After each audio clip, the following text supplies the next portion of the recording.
Salut, comme tu l'as vu sur Instagram, je vous ai mis une petite box en story dans laquelle vous avez pu poser vos questions. J'avais envie de faire un Q&A, question and answer. La box, elle était là, tu vois, tac, tu la vois. Et donc, vous avez pu me poser vos questions. J'en ai sélectionné 30, donc je vais répondre à 30 questions maintenant. Alors, première question. Pourquoi est-ce aussi long d'acquérir une Rolex Air King en 2022 et est-ce que ça va s'arranger? La première question. Alors, pourquoi c'est difficile? Là, parce que tout le monde en veut. La demande est trop forte par rapport à ce que Rolex peut produire. Et voilà, c'est tout. C'est aussi simple que ça. Le problème, c'est que pour pouvoir augmenter les capacités de production, Rolex doit embaucher des horlogers, doit avoir des nouveaux ateliers, etc., etc. Et ça se fait en plusieurs années. Et le problème, c'est que au fur et à mesure qu'on avance là, les listes d'attente sont en train d'exploser et donc forcément, ça devient de plus en plus compliqué. Et même si ça ralentit, en fait, le temps d'apurer les listes d'attente, ce sera juste impossible. Deuxième question, si tu ne devais garder qu'une seule montre, point d'interrogation. Eh bien, en fait, ce serait ma Black Bay 58 que j'ai achetée pour la naissance de mon fils, dans laquelle je vous ai fait une vidéo que je vous mets ici. Si je devais en garder qu'une seule, ce serait celle-ci, notamment parce qu'il y a un affect énorme. Je l'ai acheté à un moment bien spécifique dans ma vie et c'est un moment intense et voilà, et qui me touche beaucoup. Mon fils, je t'aime. Montre sympa à un prix raisonnable, point d'interrogation. Citizen Tsuyosa, Seiko 5, Hamilton Kaki, Field, on est en dessous de 500 €. Après, si toutefois tu veux quelque chose de vraiment beaucoup moins cher, on peut aller dans les LEAP, tout ce qui est Himalaya, les Citizen, plateforme Mechanical, vraiment pas très cher. Orient aussi, Orient Bambino. Le meilleur moyen, la meilleure démarche pour trouver de belles vintage. Alors moi, honnêtement, si tu ne t'y connais pas, le meilleur moyen, c'est de se rapprocher d'un professionnel. Récemment, j'ai découvert un site qui s'appelle Café Noir. Et c'était vraiment pas mal, je vous mets le lien juste là, ici. Et c'est vraiment pas mal parce qu'il raconte l'histoire des montres, mais si vous ne vous y connaissez pas, vraiment, allez voir un professionnel. Après, si vous commencez à vous y connaître, alors là, vous pouvez traîner sur Chrono24, sur Le Bon Coin, vous pouvez faire même les brocantes, il y a énormément de trucs sur les brocantes, sur eBay. Et vraiment, si vous vous levez tôt pour les brocantes par contre, mais sur eBay, vraiment, il y a plein de choses sur toutes ces plateformes. Par contre, il faut s'y connaître, savoir ce qu'on achète, pas acheter une Frankenwatch, un truc complètement rapiécé, voilà. Et être prêt à payer des frais d'horloger ou alors à savoir réviser une montre parce que c'est souvent des montres qui ont été un peu malmenées, qui ont été stockées dans des placards, dans les tiroirs et franchement, il y a peu de chances qu'elles marchent très bien. Ah aussi, il y a une dernière chose, les ventes aux enchères. C'est une très bonne chose pour acheter des montres. Les ventes aux enchères, en général, c'est un bon truc. Parfois, il faut quand même acheter des lots, donc ça peut être un peu compliqué. 3 montres pour 5 000 €. Alors moi, je mettrais 3 000, 1 500 et 500 balles. Donc 3 000, je m'achèterais une Tank ou voilà une Cartier, un truc comme ça. 1 500, tu peux t'acheter un peu plus de 1 500, une Horus Pointer Date, très jolie montre, pas très cher, joli petit mouvement, etc. Et enfin, une Sirica 4512 pour un peu plus de 500-600 €, voilà. Ce serait un peu mon triptyque. Ou alors, carrément, une Rolex Vintage à 4 500 balles et il te reste 500 € pour t'acheter quelques cases de G-Shock. Tu penses quoi de ces collaborations en édition limitée qui sortent toutes les semaines? Écoute, c'est à la fois cool et chiant. C'est cool parce qu'en fait, ça permet de découvrir des nouvelles choses, c'est vachement intéressant, voilà, il y a plein de nouveautés qui sortent, il y a des collabs qui sortent, par exemple des collabs avec Hodinkee qui sont quand même assez jolis, ou il y a eu des collabs avec Worn & Wound, des collabs par exemple de seconde, un gars qui fait des petites aiguilles originales à rajouter sur des montres vintage ou neuves. Vraiment, il y a des choses super intéressantes, mais par contre, c'est insupportable parce que j'ai l'impression qu'aujourd'hui, les marques, quand elles créent un truc vraiment cool, elles le font toujours en édition limitée, donc au final on se retrouve à avoir toutes les choses cool en édition limitée et des choses un peu moins cool qui sont pas en édition limitée. Donc c'est un peu chiant d'être un peu frustré, tu vois, d'avoir ces choses en édition limitée qu'on va peut-être jamais pouvoir avoir juste parce que voilà, il y en a genre 500, 600 dans le monde. Après, deuxième truc, je trouve que ça, troisième, quatrième truc, je trouve que ça pousse à la consommation et je trouve ça un peu dommage, même si mon métier c'est quand même de vous parler de trucs tous les jours et de vous peut-être pousser aussi à la consommation, mais moi j'essaye plus de voir les choses de manière sélection, j'essaye juste de vous guider pour vous trouver les bonnes pièces, mais voilà, je trouve que ça pousse un peu à la consommation avec plein de nouveautés, donc on a toujours envie d'avoir la dernière, etc. Donc ça, c'est pas ouf. Ce que je trouve un peu dommage, c'est que certaines marques font un peu semblant de faire des éditions limitées. Donc ça sort des pièces, 4000, 5000 pièces au monde, et puis ça dit que c'est une édition limitée. Franchement, 4000, 5000 pièces, c'est pas vraiment une édition limitée. On est quand même sur une grosse production. Faut-il encore considérer une montre de luxe comme un moyen de spéculation? Non, ne le faites pas. C'est chiant. C'est vraiment chiant, c'est pénible. Voilà, c'est très pénible. Meilleur mouvement selon toi? Écoute, pour moi, un 32-30 de Rolex. Heure, minute, seconde, c'est vraiment le mouvement de base qui est à mon avis un des plus fiables, un des plus précis. On est sur un superlatif chronomètre, donc c'est un -2+2, donc c'est vraiment un mouvement extrêmement fiable. À mon avis, c'est le meilleur mouvement qui existe. Après, il y a des mouvements beaucoup plus compliqués avec des quantièmes perpétuels de chez Patek, où là, vraiment, on part dans des délires. Mais je ne peux pas considérer que c'est un mouvement excellent, parce que c'est pas un mouvement qui va pouvoir être mis dans n'importe quelle montre. Pour le coup, celui-ci, c'est un mouvement qui est assez petit, qui est extrêmement fiable, extrêmement éprouvé, donc voilà.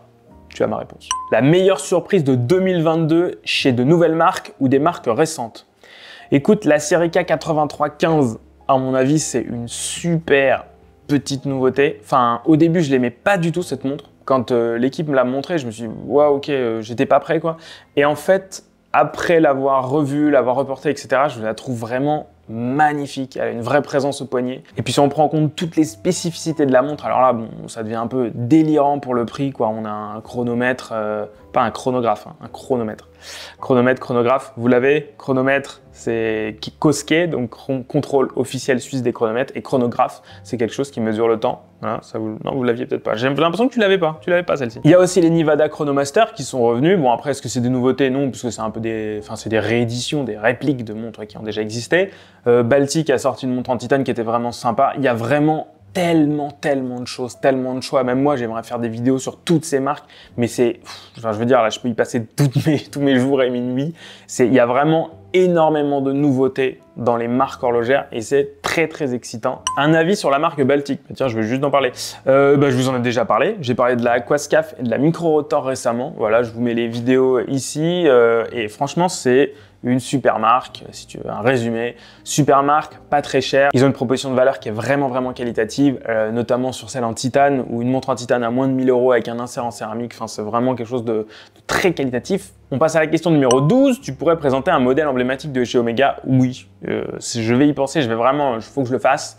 J'ai pas trop de contact avec Omega, d'ailleurs. Mais si je devais présenter une pièce, ce serait forcément la Speedmaster. Quoi penser d'une étanchéité 200 mètres sur un chrono genre Tudor Black Bay? Safe. Alors je pense que tu veux parler des poussoirs qui sont sur cette montre, sûrement, qui sont peut-être des poussoirs moins étanches qu'une couronne vissée. Si c'est ça, je pense que c'est ça. Franchement, si la marque dit 200 mètres, je pense qu'on peut lui faire confiance. Après, mettre une étanchéité sur un chrono, bon, est-ce que c'est très logique? Non, pas très logique, puisque c'est un chrono pas destiné à être une montre de plongée. Un chrono, c'est plutôt une montre pour calculer un temps de, je sais pas, de course, ou alors un cycliste, ou alors une voiture. À la base, c'était plutôt ça. Mais si la montre le garantit, ouais, c'est safe. Si elle te dit 200 mètres, c'est que c'est 200 mètres. Question numéro 14. Quelle montre pour fêter ses 40 ans? Alors, ça dépend du budget. J'ai fait une vidéo sur la montre à acheter pour ses 30 ans. J'ai aussi fait une vidéo sur comment bien choisir une montre. Mais moi, si je devais choisir, ça dépend du budget, bien sûr, et puis des goûts. Il y a Oris Calibre 400, il y a des très jolies choses chez Oris. Très jolies choses chez Rolex en vintage, quand on veut pas s'éloigner des 4000, 5000 €. Voilà, on peut trouver des petits Datejust qui commencent d'ailleurs le prix commence vraiment à augmenter. Les Breguet vintage, si tu as un budget qui commence à être autour de 10 000 €, hein, ce qui est un gros cadeau. Et franchement, on a une proposition en Breguet vintage qui est incroyable pour le prix par rapport à d'autres marques. Vraiment, c'est fou, quoi, avec des mouvements de manufacture qui sont vraiment dingues. Regarde de ce côté-là. C'est une question de goût, mais si toutefois vous avez des questions comme ça à me poser, n'hésitez pas à me les poser dans les commentaires ou alors à m'envoyer un message sur Instagram, j'y réponds toujours. Tout le temps. Alors 15e question, un chrono hors horlogerie pour les gouverner tous. Gouverner tous, je l'ai pas trop celle-ci, mais bon. Rolex Daytona, Omega Speedmaster, Zenith Chronomaster. Je pense que tu veux dire le chrono un peu emblématique. Bah franchement, dans la liste que tu m'as donnée, le chrono le plus emblématique, c'est le Rolex Daytona. Enfin, je veux dire, on va pas tourner autour du pot. Hein. C'est celui qui est le plus désiré. C'est vraiment celui qui est le chrono alpha. C'est une montre tellement demandé. Enfin, chez Rolex, c'est même une running joke, quoi. C'est vraiment... Bref, mais je dois dire que si je devais en choisir une deuxième dans ta liste, chez Zenith, ils ont la Chronomaster Revival, qui est vraiment un des plus beaux boîtiers, je trouve, qui existe. Après, le bracelet qu'ils mettent dessus, je suis pas certain. Franchement, à part en bracelet cuir, ça peut être sympa, mais bracelet en acier, je trouve qu'il va pas trop avec la boîte. Mais vraiment, le boîtier, la boîte, la forme, le cadran, le mouvement, tout est parfait sur cette montre. C'est vraiment une super montre. Rolex avec ou sans réo gravé? 100. Ouais, 100. Ouais, 100. Franchement, c'est pas le détail le plus sexy chez Rolex, je trouve, l'Oreo gravé. Je préfère quand je le vois pas trop. Êtes-vous un lord? Avez-vous un titre de noblesse? Non. Que penses-tu de Artisan de Genève? Putain, celle-ci, elle est un peu violente. Alors, Artisan de Genève, pour ceux qui ne voient pas, c'est des Rolex custom. Je vous en mets juste une là. Ils prennent des Rolex et ils les customisent. Voilà. Bon, franchement, je respecte l'artisanat qu'il y a derrière ça. Je trouve ça vraiment beau ce qu'ils font en termes d'artisanat, en termes de travail artisanal. Par contre, en termes de style, je trouve que c'est un peu plus compliqué. Alors, 19e question, storytelling, plus légitime en micro-brand, exemple Serica, ou en recréation, exemple Aquastar. Honnêtement, je trouve que c'est mieux en création. Moi, j'aime pas les marques qui se prennent pour ce qu'elles sont pas. Une marque qui va reprendre juste un nom et puis avoir perdu tout le savoir-faire, toutes les archives, etc. Et après ressortir un storytelling en disant « ouais, ça fait 300 ans qu'on fait des montres » alors que le truc est ressorti il y a 10 ans. Franchement, c'est bidon et ça me plaît pas du tout. Et en général, le détecteur à bullshit est au maximum. Et franchement, je déteste ça. Je préfère une petite marque comme Serica, par exemple. L'exemple était très bien pris, qui ne se prend pas pour ce qu'elle n'est pas. Voilà, ils savent que c'est une toute petite marque. C'est une marque qui commence, qui débute. Ils font les choses avec le cœur. Ils expliquent comment ils le font. Ils sont transparents. Et surtout, ils font les choses bien. Donc ça, voilà. Et ils racontent pas du bullshit à longueur de journée. 20e question, quelle fut la plus forte émotion que t'as fait vivre le monde de l'horlogerie? Il y en a tellement, je dirais, des visites de manufacture, des soirées absolument dingues, des rencontres incroyables aussi avec des gens vraiment, je sais pas, genre, vraiment incroyables. Et je pense que le monde de l'horlogerie m'a vraiment donné beaucoup plus que le monde de la mode, je trouve, en si peu de temps. Et j'ai été passionné d'horlogerie bien avant d'être passionné de mode, bien avant. Et je suis super content d'aujourd'hui pouvoir en parler beaucoup plus et surtout de trouver une audience, que vous soyez là pour m'écouter. Et ça me fait vraiment énormément plaisir. Ouais, vraiment. Vraiment, c'est un des trucs qui me fait le plus vibrer aujourd'hui. Alors après, si je devais uniquement garder une seule expérience, c'est mon voyage en autonomie du côté de la Plagne avec Oris. Qui avait été organisé par Vincent, le CEO de la marque, avec Gab, Nico le petit français, Gabriel de Dérabilleur, donc des copains, avec tout ça sous le haut patronage de monsieur Rémi Camus qui nous avait emmenés franchement dans un trip absolument génial. Et il y avait aussi Lamspeak, les deux caméramans, c'était Pajaprod et Lamspeak. Je suis déjà, d'ailleurs Lamspeak fait encore des vidéos pour moi. Vraiment deux gars incroyables qui ont passé la journée, enfin 3 jours à nous courir après. Ils étaient toujours en avance, nous on était au bout de notre vie. Et tu les voyais au loin là-bas, et après ils étaient derrière, après ils étaient... Enfin bref, c'était incroyable, ils ont fait une vidéo géniale, je vous remets le lien ici. Et franchement, c'était incroyable. Et je remercie Vincent et Oris d'avoir fait ça, d'avoir créé ça. Surtout qu'ils nous ont pas vraiment demandé de parler de la marque à ce moment-là, c'était vraiment dingue. Il n'y avait pas d'impératif, quoi. D'ailleurs, la montre était sous embargo, donc voilà, nous on était juste là pour vivre un moment, tu vois. Pour vivre un vrai moment, ça c'était dingue. 21, les montres à quartz, on continue à les porter. Bah ouais, Casio G-Shock, ça se porte, mais bon, voilà. Moi je préfère le mécanique. Bon. Question numéro 22, pas de limite de budget, 3 montres pour le restant de ta vie, que choisis-tu? Waouh, ça c'est vraiment la question horrible. 3 montres pour le restant de ta vie. Enfin, genre, à un passionné de montres, c'est impossible de poser cette question à un passionné de montres. Déjà, on va isoler ma Black Bay 58 pour mon fils. Celle-ci, on la touche pas, elle existera forever. Franchement, je prendrais une Daytona parce que c'est un chrono emblématique. Tu vois, je prendrais 3 montres de 3 styles différents. Une casual chic, une vraiment élégante et une baroudeuse. Donc, je prendrais la Daytona en casual chic. Là, tu es plutôt bien. Une Patek, je prendrais une Calatrava, une référence bien spécifique, une 6119G. C'est vraiment, enfin, tu vois, c'est magnifique, c'est incroyable. Je te la mets là pour que tu vois à quoi ça ressemble. Mais cette lunette, ce fond, enfin bref, c'est magnifique. En or rose, elle est vraiment magnifique aussi. Hein. Enfin, tu vois, c'est super. Et en baroudeuse, alors vraiment parce que tu m'as demandé, oui, pas de limite de budget. Donc en baroudeuse, je prendrais... Sinon, je pourrais dire une Serica. Franchement, une petite Serica, c'est nickel. Mais sinon, je prendrais une Pelagos. Alors après, ou une Breitling, un truc qui aura vraiment costaud. Mais sinon, je prendrais une Pelagos 39 mm. Nickel, parfait, en titane, là, tac. Mais bon, vraiment, ce triptyque peut changer demain. Franchement, tu vois. Question numéro 23. Que penses-tu du marché de l'occasion dans sa globalité? bah écoute, il se porte bien, hein, il se porte très très bien, mais il est un peu problématique parce que vous achetez tous la même chose, et nous achetons tous la même chose d'ailleurs, et vous voulez tous avoir la même chose. Donc en fait, bah à la fin, le marché de l'occasion pour certaines pièces devient très compliqué. Mais tu peux trouver, par exemple, comme je te disais tout à l'heure, chez Café Noir, tu peux trouver des trucs vraiment magnifiques à 400-500 €, mais même moins d'ailleurs, vraiment superbes. Tu peux trouver aussi des Breguet, encore une fois, je le répète, Breguet. Vous avez un budget pour vous mettre une Breguet, mais en or, avec un boîtier en or en général. Boîtier en or massif, un mouvement dingo d'horloger, quoi, tu vois, d'un vrai horloger. Enfin, une pièce que tu trouveras en général pas au poignet de ton voisin, et tu as une super pièce, et à mon avis, la cote va pas s'effondrer. Donc oui, franchement, achetez des vintage, c'est une superbe chose. Une idée de plongeuse insert céramique à moins de 1 000 €. Toi, t'as pas regardé mes vidéos. Il y a la Baltic Aquascaf qui est sortie il y a pas longtemps, sur laquelle j'ai fait une vidéo. Alors, c'est un insert céramique brossé. Ok. Ton retour sur Serica, 25e question. J'en ai plutôt pas mal parlé là jusqu'à maintenant. Donc, bah, c'est une marque créée par des passionnés. Franchement, Jérôme, enfin Gab et tout, ils sont vraiment, c'est vraiment des gars passionnés.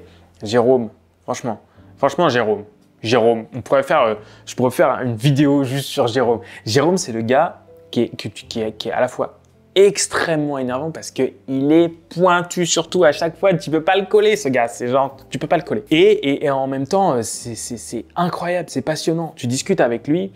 Enfin, tu sais où il va. Quand il te parle de sa marque, il n'y a pas d'hésitation, tu vois. Il sait où il va. Il fait pas ça pour le business en soi, tu vois. Ils ont pas créé une marque de montre pour du business. Ils ont créé une marque de montre pour vraiment kiffer leur passion, quoi. Et ça se ressent dans le produit. Ils essayent pas de se prendre encore pour qui ils ne sont pas. Ils font vraiment le produit qu'ils ont envie de faire. Et je pense que plus la marque va grandir, plus ils vont avoir de liberté dans ce qu'ils vont pouvoir faire. D'ailleurs, on l'a vu avec la dernière, là, petite GMT là, avec la lunette céramique bicolore, incroyable. Je pense que quand ils vont prendre de la liberté, qu'ils vont un peu, tu vois, croître et grandir, je pense que ça va vraiment être incroyable. Alors, question numéro 26, c'est qui ton expert préféré? Mais... c'est Alexandre Léger, bien sûr, Alexandre Léger, l'expert en horlogerie, voilà. Une icône que tu détestes? Très bonne question. Ça c'est une super question, Pierre-Yves. Tag Heuer Monaco. C'est une montre que je n'aime pas du tout. Je vais pas te mentir. Question numéro 28. Du coup, il est quelle heure? Il est bientôt 45. Et 44. Attention, est-ce que tu fais le focus? Oui, tu fais le focus. Cette montre, je l'adore. Un tourbillon abordable, point d'interrogation. Écoute, ça n'existe pas. Non, ça n'existe pas. Bah non, ça n'existe pas. Un tourbillon abordable, par principe, ça n'existe pas. Enfin, sauf si 50 000 € c'est abordable pour toi. Hein. Après, chacun son niveau, quoi. Tourbillon, c'est vraiment de la haute horlogerie. Donc, qui dit haute horlogerie dit forcément montre très chère. Alors attention, tu confonds peut-être, j'espère pas, tourbillon et cœur ouvert. Cœur ouvert, c'est juste le balancier que tu vois au travers du cadran. Tourbillon, c'est une cage qui fait tourner toute cette partie, qui fait tourner tout l'échappement et qui permet de compenser la traction terrestre. Donc là, les deux sont pas exactement les mêmes. Mais je sais que parfois, il peut y avoir des confusions entre tourbillon et cœur ouvert. Voilà, ce que tu vois à l'intérieur d'un cœur ouvert, c'est pas le tourbillon, c'est le balancier. 30. Oh, la plus belle question. La montre de tes rêves. Voilà, depuis quasi toujours, la montre de mes rêves, c'était une Patek. Alors, une Patek Calatrava. Aujourd'hui, c'est une 5270J, un quantième perpétuel de chez Patek Philippe. Boîte en or. Enfin, c'est incroyable. Remontage manuel. Vraiment, je vous mets ça là. Vraiment, c'est une folie, une merveille à la fois de style, parce que franchement, c'est superbe, et à la fois d'horlogerie. Voilà, c'est une montre qui est juste magnifique. Voilà, j'ai pas beaucoup d'autres choses à dire. Non, ça n'est pas une Nautilus, ça n'est pas une Rolex, ça n'est pas une... Voilà, c'est ce genre de montre qui me fait vraiment rêver. Alors après, c'est sûr qu'au quotidien, c'est un peu compliqué à porter parce que ça coûte 175 000 €. Mais quand même, voilà, montre de rêve, quoi. Donc, bye bye, hein. Bye bye le rêve. Voilà, j'espère que tu as aimé ce Q&A, j'en referai. En tout cas, merci pour vos questions à tous qui ont été vraiment très enrichissantes. N'hésitez pas à vous abonner sur Instagram parce que je reposterai ce Q&A, un de ces quatre, et on se refera un petit Q&A. Si le format vous a plu, n'hésitez pas à me le dire dans les commentaires, j'en ferai plus, j'en ferai d'autres. Peut-être que même j'en ferai d'autres en plus des vidéos que je sors tous les lundis. Et voilà, et d'ici la prochaine vidéo, prenez soin de vous. Prenez bien soin de vous.